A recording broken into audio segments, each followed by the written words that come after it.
Welcome, everybody, to this amazing episode of Rolling Through Negotiations, the podcast blending the strategic mindset of BJJ athletes with insights from business owners and leaders from First Nations communities, exploring how physical well-being, mental resilience, and professional development are all connected. Hey, our guest is giving today's quote, so check this one out. The economic lifeline is maintained only at the discretion of politicians and a fickle public. Awesome, brother. And who spoke that one?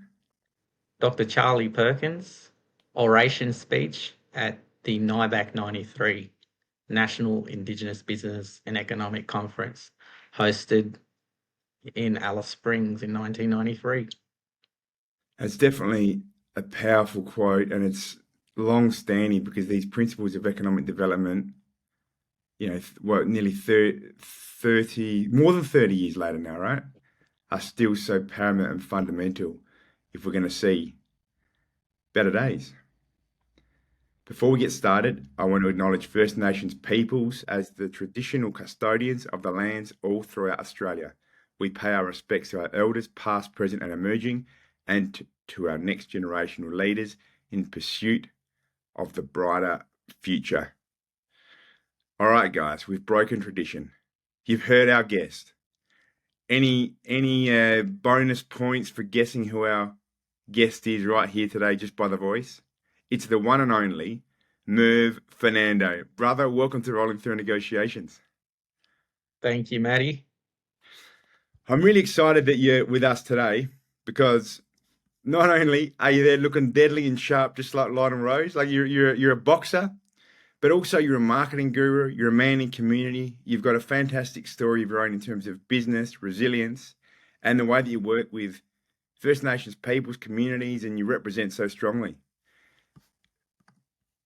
Merv, can you share a little bit about where you come from and why negotiations are important in what you do? Yeah, thanks for that intro, Maddie. I'm originally from Kempsey. On my father's side, I'm Dunghutti. On my mum's side, the Fernando family.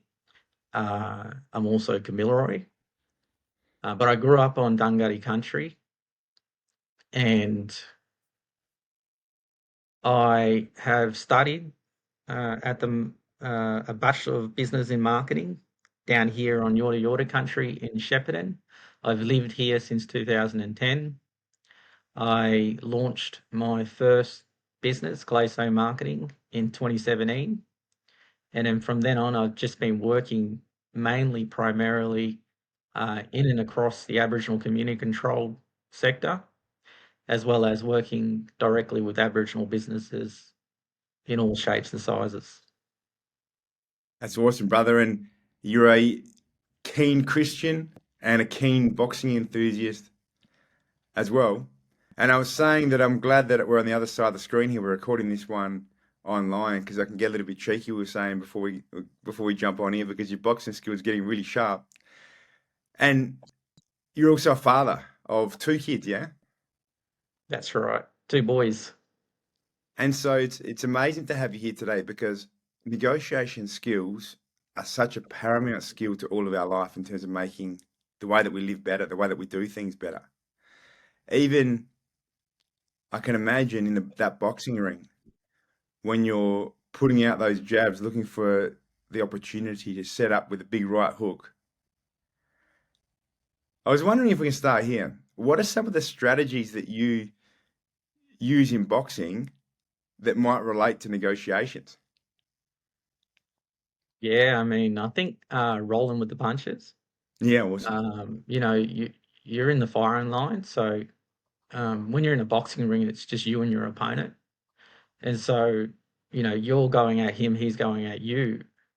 Um, and these are quite volatile kind of scenarios that you're in. And so you got to be able to kind of keep your composure whilst you're in that sort of moment and be able to roll with those punches. So I guess the analogy there, I think in business is, it doesn't always go as smooth as what you would Mm. like it to be day to day. And so you've got to be able to kind of roll with the punches. And so, like in boxing, nobody likes to take a hit. And I'm sure that the same goes in business. But I think what sets, I guess, from my own experience, sets me apart is being able to kind of roll with the punches, regardless of the situation that I'm in. Brother, you just inspired me when you say take that hit, right? You've inspired me with this famous verse by none other than Rocky Balboa, where he says, "The world ain't all sunshine and rainbows. It's a very mean and nasty place, and it will beat you to your knees and keep you there permanently if you let it. You, me, or nobody's going to hit as hard as life. But it ain't how hard you hit. It's about how hard you can get hit and keep moving forward. How much you can take and keep moving forwards. That's how winning is done. Now, if you know what you're worth, then go out and get what you're worth.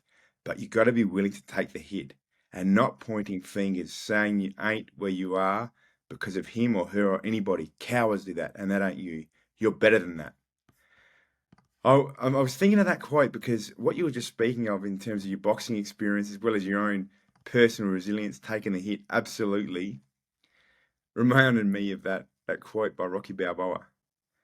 Are there any places in your own life where you've been able to roll with the punches, take that hit, and then platform and create something good from that difficult punch that was taken? Yeah, I think, all the time. I think it's, that's just life. I think there's so many different variables that, are constantly coming at you. And so I just think it's kind of like, I don't know, like going to the gym almost. Like you may not handle it as well the first time, but I think over time, as you end up, as I say, in those situations, I think you just get better and better. And I think some of the major ones, when you have some of those major turnover events, I think they're the ones that really move you the most. And so, and it may not, like that quote that you just read, it might, you know, stop you in your tracks for a moment. But as you said in throughout that, as you were reading that quote, as long as it doesn't keep you there, so I find that coming to that understanding that that's just life. Mm. It's incredible when you look at it this way as well, because the work that you do in Claystone Marketing is very much, I can appreciate, because we've also been a client of yours and you've helped us with some marketing before. There's a very proactive, positive message that you need to share when you're marketing. How can taking that hit and rolling with punches help when we look at the approach to marketing? Do you reckon it can? Absolutely. I mean, I've heard cases where, businesses have attempted to, promote their goods and services and, you know, um, whatever strategy they implemented may or may not have worked, and Mm. that's okay. Um, and as I was just describing, as long as you can learn from what have worked and what hasn't worked for you, and just being able to kind of adapt. Yeah, brother, you got me really pumped up in all these, like, Rocky verses and thinking about great boxers and all this sort of stuff. And another great boxer, Floyd Mayweather, who was known for being incredibly brilliant at defense. And defending well can be a great way of being able to take the hit, right? Because if you can defend well, then if the hit comes, it's not going to be harmful to you.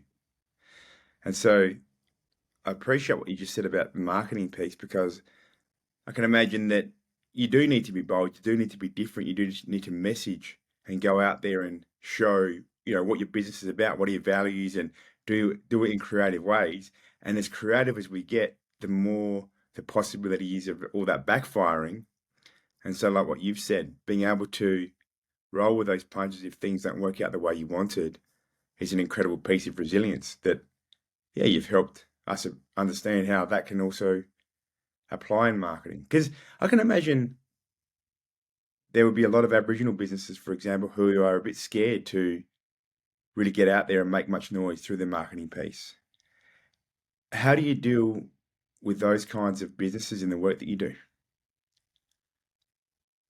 Yeah, I mean, you just kind of educate the client on what the benefits are. You do acknowledge that there are risks because there's always risks associated, as you say, with putting yourself out there. So just meeting the client where they are in terms of um, having some of those concerns, but also just stressing some of the benefits. And so I tend to kind of do that.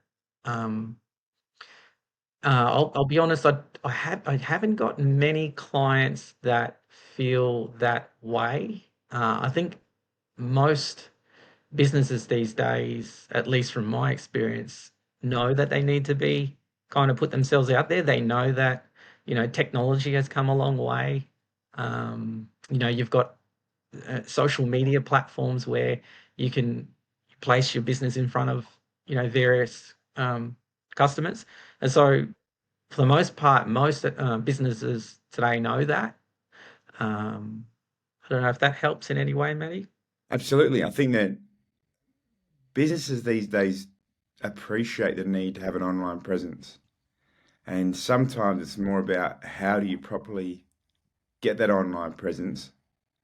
And there's also advantages. I've heard from some places that speak about before social media, marketing broadly was for the rich companies because it was very expensive to put an ad in the phone book or to get a ad in the newspaper. Whereas these days, getting your message across to tons of people is a lot easier through social media. Are there any tips, brother, for Aboriginal businesses or small businesses or even large marketing directors who might be listening in with us right now who are wanting some tips on social media and marketing? Can you share with us a couple of the good strategies that you like using and thinking about when you're doing that Yeah. amazing work you do online?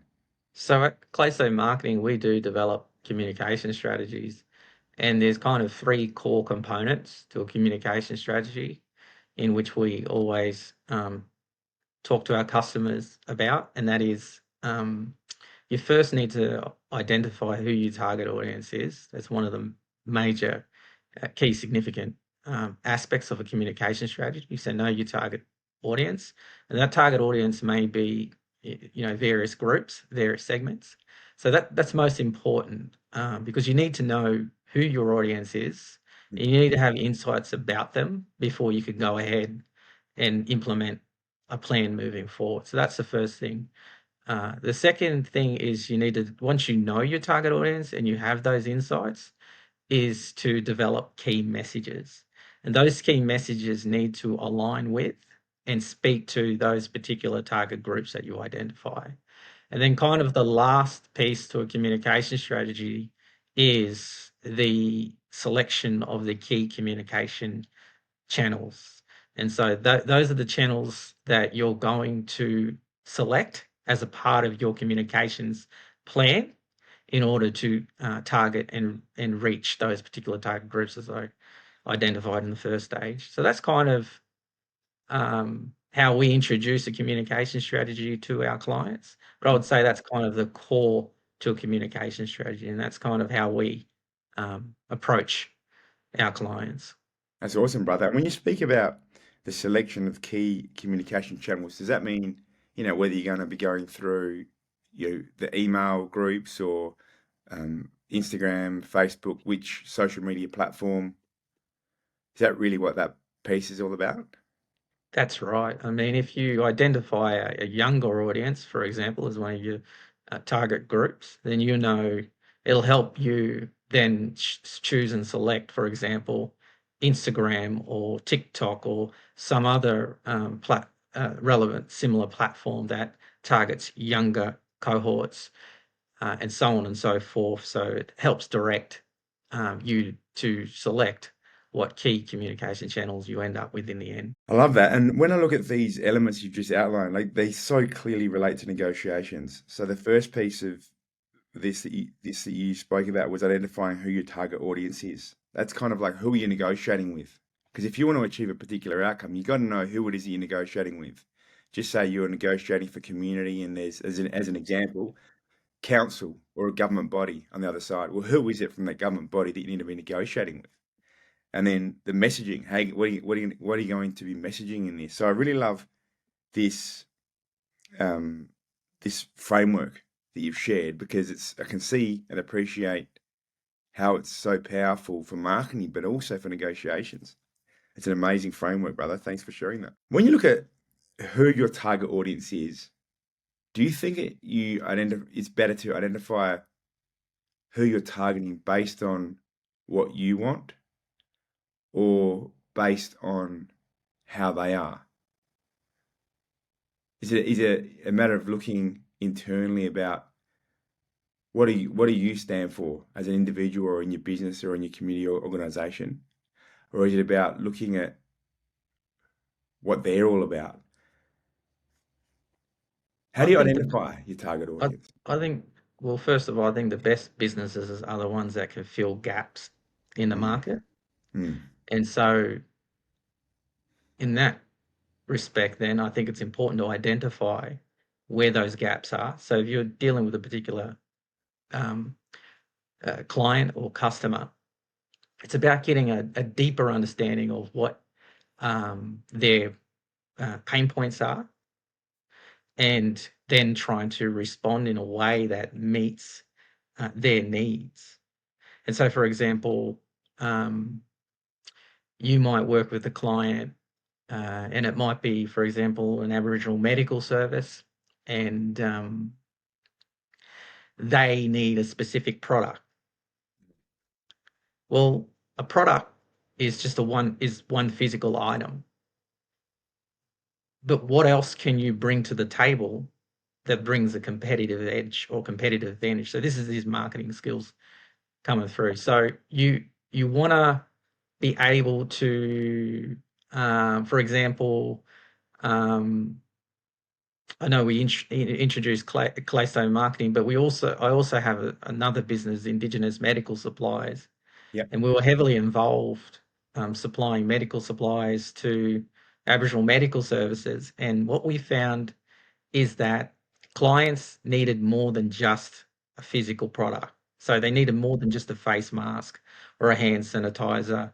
They needed a service model that was going to be able to respond to their needs as quick as possible and dispatch the product in a minimum amount of time so that the community could get the items that they required. And so we're going beyond the product now. And so what I'm saying is identifying the gaps Mm, and areas where there are pain points, mm, and then being able to fill those gaps far better than what your competitors can do, mm. uh, far more than just the product itself, in order to um, add, as I say, that competitive advantage that your customers just can't match. As you speak here, brother, and explain this insight, I can really feel such a close connection between negotiating and marketing, right? Because in a way, you can look at marketing as negotiating the industry and the client demographics to provide a good or a service for win-win outcomes.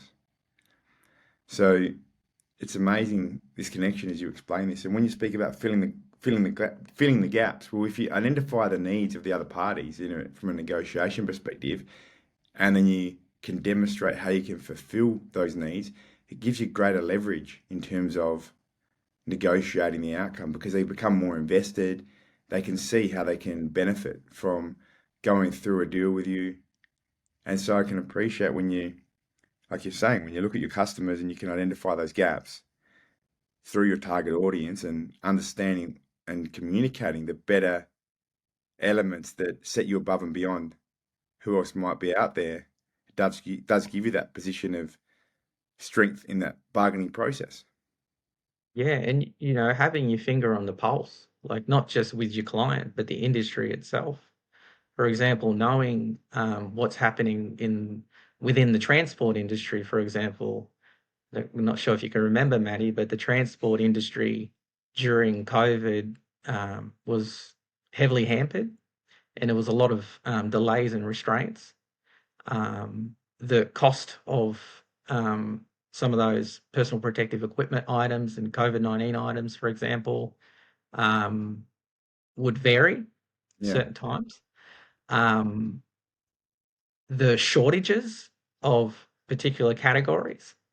And so, how do you navigate that? So, I'll give you an example. What we did was we partnered with existing supply chains that would have ample supply of personal protective equipment and COVID-19 that we can get at a bargaining price, meaning that we can then when we do on sell to the customer, we can give it to them for a fair cost, and then also working with those partners and their transport supply chain, knowing that we can get the customer the product to the customer in an ample amount of time.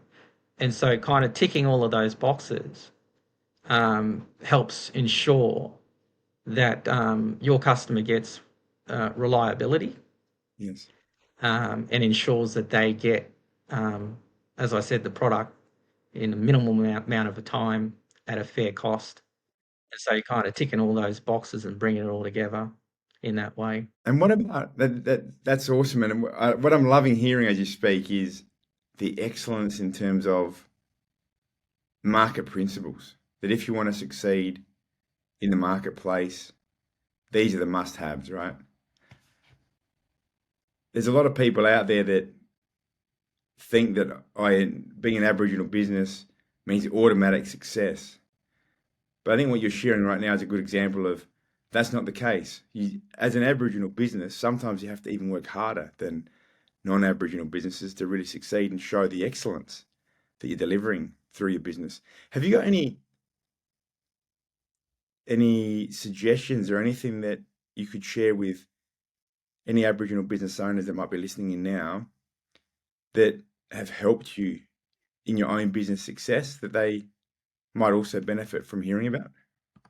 Yeah, I reckon you, Maddie, you've helped me out. So not sure if people know, but Maddie would use my services in the early phases of me launching Claystone Marketing. And at that point, I was kind of like a freelancer. You were one of them, Maddie. It was also Dwayne Good from In Travel Group. There was Isaac from Bunjil Energy at the time. So there were early Aboriginal businesses that had given me opportunities to kind of develop and hone my marketing skills in the early phases. And so, and Maddie, it's every day we get a new Aboriginal business reach out to us. And, it's just such a pleasure to be able to work with them and just being able to get the opportunity to kind of help them in their business. And just knowing that I had that opportunity in the early stage to um, to grow and to develop and just being able to give back to that sector. So that's kind of where I'm at today. Yeah, awesome. I think that the community amongst Aboriginal businesses and the way that we can help each other is one of the best parts of being involved in Aboriginal business. In that journey, as we all work towards closing the gap, supporting each other in the process, bringing that level of black excellence into the marketplace and the work that we do. Because I'm a strong believer that for Aboriginal businesses to succeed, there has to be that level of excellence and ownership and understanding and striving to deliver excellence in the goods and services in the broader marketplace. And I think that some of the things you've explained from that marketing perspective, it's very clear that excellence is something that you achieve and embark upon in your marketing and also medical supply and product business that you do. Yeah, Maddie, it's I mean, I'm not perfect. My business models aren't perfect, um, but I'm happy with where they're at today in comparison. to say 5 or 6 years ago. And I wouldn't say every year, I would probably say every week we're trying to get better. I've got a small team that I'm growing, Yep. and I'm at a point where I'm not just a single entrepreneur, single business owner in a startup business. We're a small business with a small team, and so um, molding myself into a kind of a leadership management role and being able to kind of be that role for the people beneath me and just trying to lead the way. And so that's kind of where I'm at. How do you do that, brother? How do you shift from that excellence in product and service delivery into becoming that incredible leader that can manage a team and make enterprise grow? I think it it should be, um, it is for me, but it should be a natural process. I think for most entrepreneurs. Um, Again, as I said, this is a process that's taken for me 7 years. It may not be the case for someone else. Um, and you got to be mindful. If you can remember, Matty, I was a lot younger, Mm. in 2017. So it's taken some time. Um, I've enabled that process to kind of take its time. Um, I think instinctually I knew that I years ago was not ready to kind of fulfill a kind of leadership role. But I think for now, I'm comfortable wearing those shoes.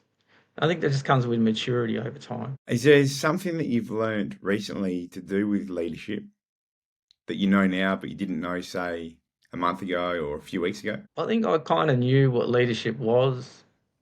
I think for me, it's more actualizing it, What does that mean, brother? What does actualizing a leadership mean if we look into it? being it, Yeah. So does feeling this it. mean so does this mean authentically being in that place of leadership? Am I changing your words? Is that what it? Am I like? Because I feel some really amazing depth when you say being it. It's hard to go deeper into this, but can you explain what being an amazing leader or being something? How do we get there, and what does that really mean? I think accepting you got to get to a point where you got to accept that responsibility, Mm. and you've got to own that, and you've got to be bigger than you once were. You've got to make sacrifices. You've got to be a certain individual around people.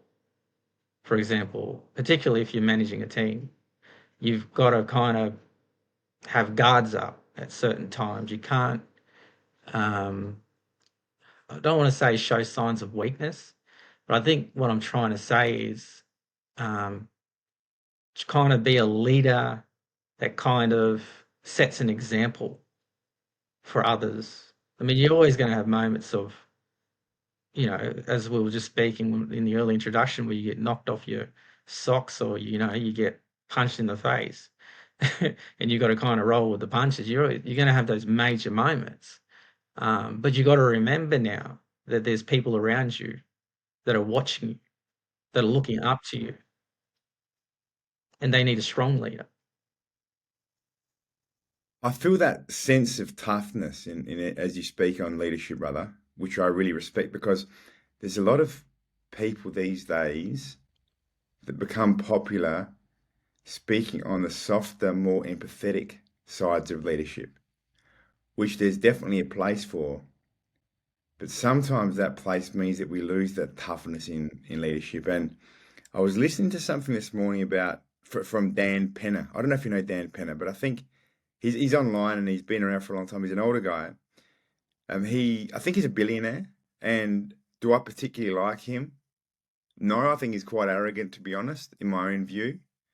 But he's also got great wisdom. And I think sometimes we can learn from people without necessarily liking them, just because of their intelligence and wisdom and what they bring to the table. And what I was listening to him speak about this morning was the place of leadership where it's not necessarily a position where you're liked, because sometimes you need to make the tough calls. And he was also speaking about something that is quite unpopular in today's contemporary world, where he was speaking about the most amazing business leaders that he's come across being micromanagers. And most people hear the word micromanager and their skin crawls. They get that icky feeling. He was speaking about people like Steve Jobs, people like Elon Musk, the founder of Heineken Beer, and a ton of other great entrepreneurs and leaders who would really micromanage in their pursuit of excellence. Do you feel that? But there's also, sorry, let me just go back a step, because there's also amazing leaders that I've seen who carry that torch of empathy. So what I'd love to ask you is, where's the balance between being a micromanager, ensuring excellence, and being that empathetic leader with all those positive values being brought into the workplace? How do we balance those in leadership? I think I can just maybe use my own experience at Claystone Marketing of being a leader and a manager of individuals, and that is that like I tried to micromanage, for example, some of my staff at an early stage when I started to bring people on, and I found personally, this is just my own experience, that it didn't work. See, if you can recall, Maddie, as I was explaining just before, I was a freelancer when I first started out, and so I had to learn how to develop websites. I had to learn how to use Wix, WordPress, Shopify, all these different CMS platforms. I had to learn how to use graphic design, software tools, Canva, Adobe. I had to learn how to develop marketing plans, all of these different um, minute skill sets that I had to go through that process. And so um, the people that I've been bringing on, I've been bringing them into certain roles, like account roles, admin roles, IT roles. And so, um, what I'm trying to say is, I did try to micromanage at an early stage because I know a lot, Mm. and I do. I've been through it, you know, but I realized that I had to be hands off and not so much hands on in order to enable people to thrive. So just going back to my early days of learning how to use those tools, there was nobody hovering over my shoulder telling me what to do. There was nobody teaching me how to do it. I think it's important to have, a teacher to teach you how to do things, but I think it's also important to be able to enable people the space to learn how to do things, and Yeah, then encourage them to reach out to you when in fact they may need some support or assistance. And so it's just trying to find that balance. And for me personally, I had to try and find that fine balance where I wasn't too overwhelming. awesome. And I think what you say is powerful and it sounds spot on as well. Given that you want people to thrive, you want people to really enjoy their work, being able to bring their best forward in the safe space that is the modern community of the workplace. And so by creating the space you're speaking of, I think is an amazing way of being able to bring the best out of people. Something else that you mentioned was the early days of starting Claystone Marketing, where you really had to develop the skills as an entrepreneur and a business owner. You were speaking about needing to learn Shopify, needing to learn those technical skills to really develop the marketing acumen as a pathway of that excellence that you deliver through Claystone Marketing. And as you speak those words, I'm thinking about the fact that if you do develop the skills and you can technically provide those skills within your business framework, you've got that capability, then it gives you a strong foundation to understand the ins and outs of your business as it grows. And sometimes, not always, but sometimes when you look at Aboriginal business owners who need, deserve, should have proper levels of control, proper levels of ownership throughout a business structure, I feel like sometimes going that path that you've gone, brother, where you develop those technical skills and you've got the capability, is a really good way of keeping your finger on the pulse to then help you safeguard against stuff like blackcladding. Because it's so easy to have the wool pulled over your eyes when you don't know what's going on. But when you do understand the technical side of your business as well as the accounts and decision making and all the structures in place, you understand, the key agreements that have been formed, the key partnerships. When you've got your finger on the pulse in all elements of the business, this is where we can overcome black cladding as Aboriginal business leaders, right? That's right. Like learning how to manage your finances, learning business management practices the last few years. All of those skills that I had to learn. For me, I went through that process, Maddie, of remaining 100% Aboriginal owned business because I have a personality, I think, where I want to have that control, Mhm. but also I have a personality where I want to be independent. Yes. And so um, for me, it just made sense not to take any shortcuts to kind of keep 100% Aboriginal owned and controlled, and to learn and go through that process as a young fella to learn how to run a business. And so that, I don't know, when my life is over, I can pat myself on the back and say, you did it. You did it on your own. You gave it a Yeah. crack. And there really isn't such a thing as a shortcut. I really don't believe. I believe that there's a right way of doing something and a wrong way. And if you take the quote unquote shortcut way, it's likely to be the wrong way. And then it's likely to backfire on you. I actually learned this really early on in my legal career, and I'll share this with you because it's something that even as I look back on it now, I'm definitely not proud of this, but it was a mistake that I made, and I really this is the place where I learned to do things right. I remember as a young lawyer having a hard day at work, and I wanted to get out of the office and go do some training, some martial arts training, and I had one last task of the day, which was to complete this form. And I did it quite quickly without properly checking all the details. It was the shortcut. I got out of the office earlier that particular day, right? But then when I got back into the office the following day, the manager had printed out that shortcut form that I filled out, put it on my desk, and there was red lines all through it. And so then what I had to do was fix that form, face the embarrassment in front of the manager, and it took twice as long because I had to then do it the wrong way and the right way.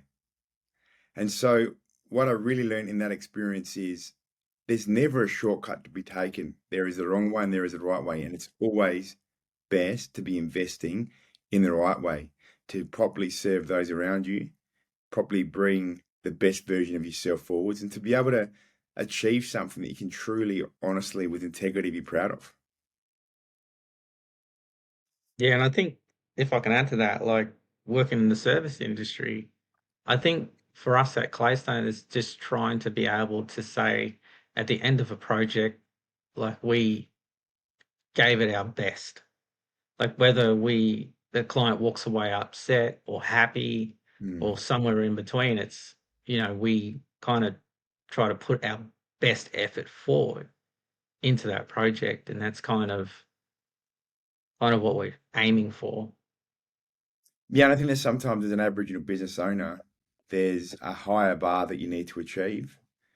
First of all, just set aside some of the prejudicial biases because there are some people out there that think, oh yeah, blackfellas can't really do business to the standard of non-Aboriginal people.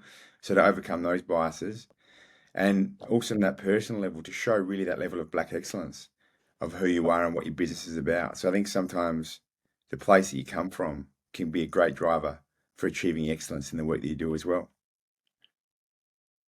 Yeah, and like just what you just said there, I mean, we've had clients, non-Indigenous clients that we've worked with, um, that have upset me, that have said some things and crossed some lines.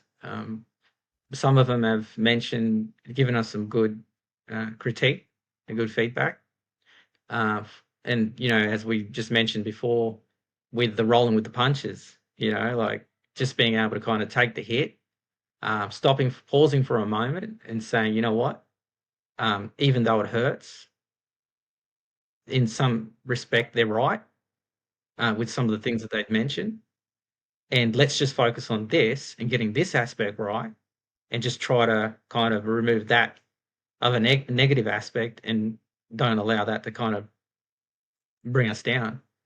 And so I've had plenty of those experiences where I've had to kind of cop it, um, accept the critique, and adjust the business even further.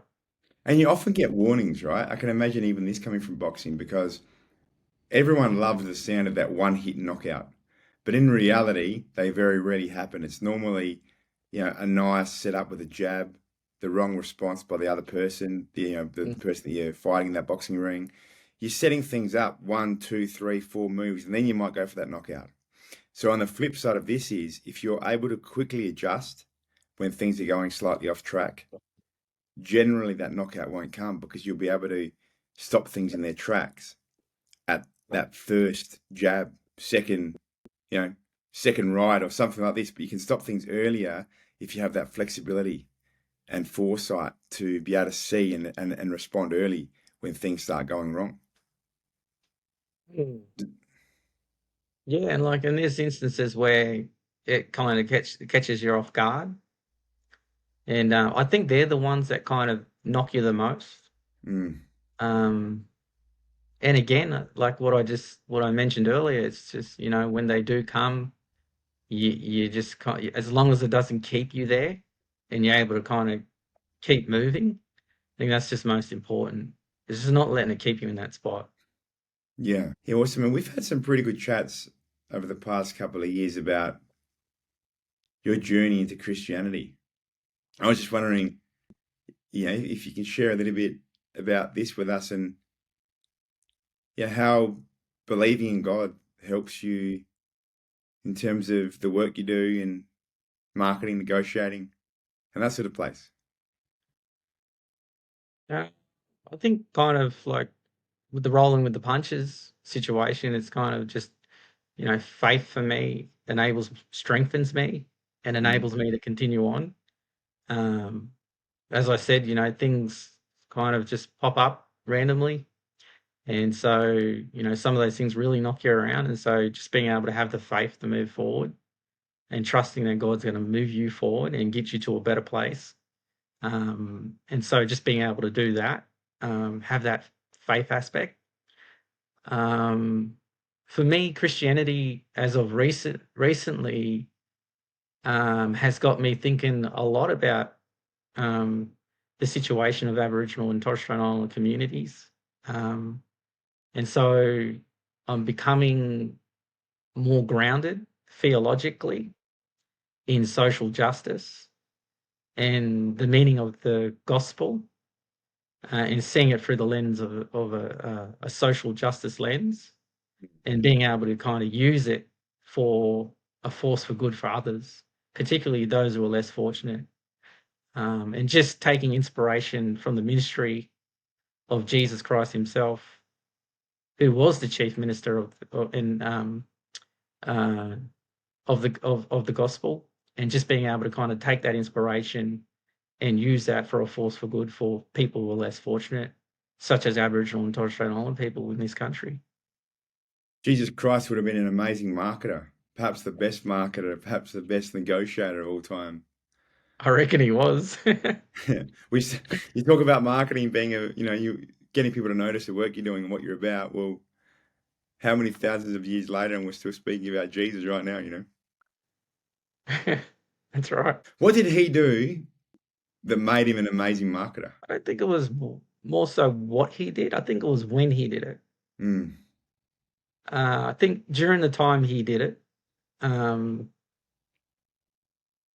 and how he did it was so significant because it was against the norm, against the grain, against the religious status quo of his time. And he talked a lot about truth, Maddie. He called himself in fact, truth. He called himself, I'm the way, the truth, and the life. But that truth aspect was core of his ministry. Mm. I think it embodied who he was at that time. And so I think that's why he was so impactful, Mm. because he spoke truth. That's awesome, brother, because I also feel that we can speak, and we often do on Rolling Through Negotiations podcast. We speak about, three takeaway points in the end of every episode.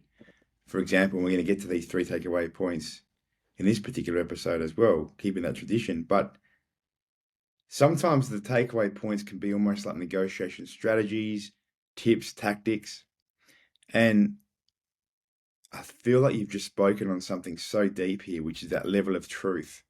Because if we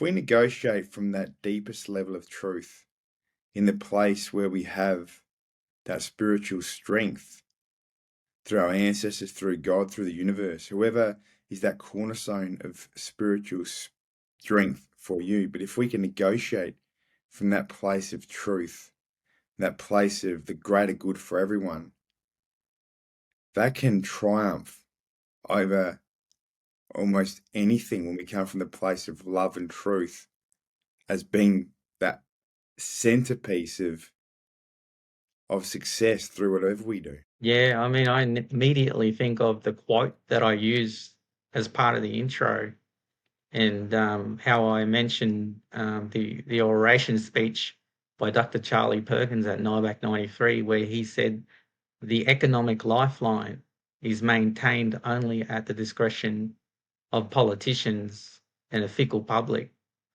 That truth resonates. It's so stark that that truth. It's so revealing in that you got to remember this is a time where early 1990s. You had Mabo, 1992. That was about self-determination. You had the Asiatic report in 1990. You had the Redfern speech in late 1993, and then you had this NIBAC 93 conference. And the aura or the feeling at that time for these Aboriginal and Torres Strait Islander leaders was one of self-determination and hope for a better future out of the despair that they were living in. And that speech that Dr. Charlie Perkins expressed at the NIBAC 93 conference resonates, I think, today, but also it speaks truth to the situation that Aboriginal and Torres Strait Islander communities are living in right now as we speak. Yeah, and we can't shy from this truth, and we can't shy from our own responsibilities as communities, as a collective Australian community, as Aboriginal business people, as Aboriginal people, as leaders, as non-Aboriginal people. We all have a responsibility to cause this change. And I think that often the saying that you're only as good as that sort of lowest demographic, the lowest threshold. I think that as we're able to step forwards into creating better outcomes away from economic disadvantage into a place of empowerment, it's going to cause a great change and a better Australia for everybody. I agree. Brother, we've come to this time. Drum roll, please. I'll do a drum roll on my desk here, right? 3 takeaway points to help you guys in your very own negotiations based on the wisdom of Merv Fernando. Number 1, Merv spoke about that place of boxing in negotiations, but what he really spoke about here was rolling with the punches, making sure that you keep your composure. So as you go ahead and negotiate through different processes, whether it be within your family, for yourself, personal level, community, business, whatever it might be, there may be setbacks. Punches can be thrown. And in those moments, it's critical to keep your composure, keep moving forwards, roll with the punches, because if you give up, that's going to achieve nothing. But if you can roll with the punches, improve, keep moving forwards, this is the place where you're going to be able to get closer and closer and perhaps even then achieve that negotiation outcome that you're looking for. A second takeaway point here Merv spoke about was really the power of accepting. Sometimes we can be so rigid in what we expect to be the outcome that we miss the beautiful opportunities that present themselves. Merv was speaking about his transition into leadership being a natural process.